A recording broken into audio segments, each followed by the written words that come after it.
আসসালামু আলাইকুম। আজকে আমরা শিখব ইংলিশ গ্রামারের কিছু কমন মিস্টেক। যে জিনিসগুলো সবসময় প্লুরাল হিসেবে কাউন্ট হয়। এখন আমি যদি বলি, "আমার প্যান্ট কোথায়?" হ্যাঁ? "Where is my pant?" আমার প্যান্টটা কালো বা আমার প্যান্ট কালো রঙের। তাহলে "My pant is black." তাহলে কি হলো? না, হলো না। কেন হলো না?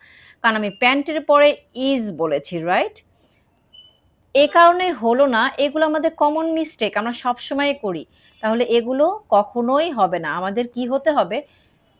My pants are black. Pants are black. Where are my pants? Pants.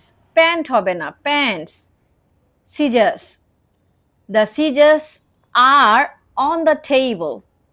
I need a pair of pants. Pants. Okay?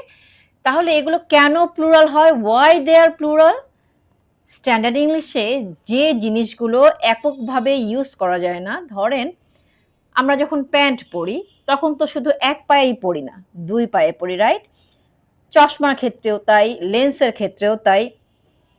যদি কেচির কথা চিন্তা করি, কেচির দুইটা মাথা থাকে, রাইট? হেডফোন, হ্যাঁ, টংস, শর্টস, এগুলো সব কিছুর ক্ষেত্রেই দুটো অংশ মিলেই একটা অংশ হয়। সো এই জিনিসগুলোকে প্লুরাল হিসাবে কাউন্ট করা হয়। তার মানে কি? These nouns describes objects made of two joints part. হ্যাঁ, টু জয়েন্ট পার্ট মানে দুটো অংশ মিলে একটা। হ্যাঁ, গ্লাস দুটো থাকে, লেগ দুটো থাকে প্যান্টসের, রাইট? এই জন্য এগুলো সবসময় প্লুরাল হিসাবে কাউন্ট হয়। এই জন্য এগুলোর আগে, যেহেতু এগুলো প্লুরাল, আমরা কি জানি যে সিঙ্গুলার নাউনের সামনে কি হয়? আর্টিকেল হয়, এ বা অ্যান, রাইট?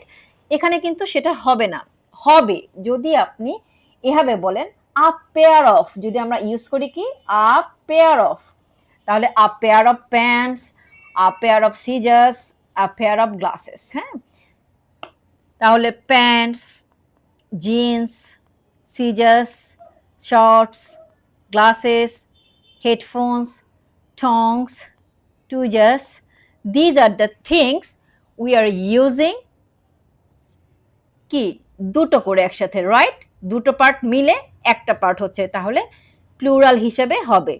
তাহলে এগুলোর আগে কখনোই কি হবে না? এ বা অ্যান হবে না। ইনস্টিড অফ এ বা অ্যান এটা কি হবে? আ পেয়ার অফ দিয়ে আমরা বলতে পারি। ঠিক আছে? বোঝা গেল? Thanks for watching. If you like this video, please like, comment and share. And don't forget to hit the bell icon for the upcoming videos.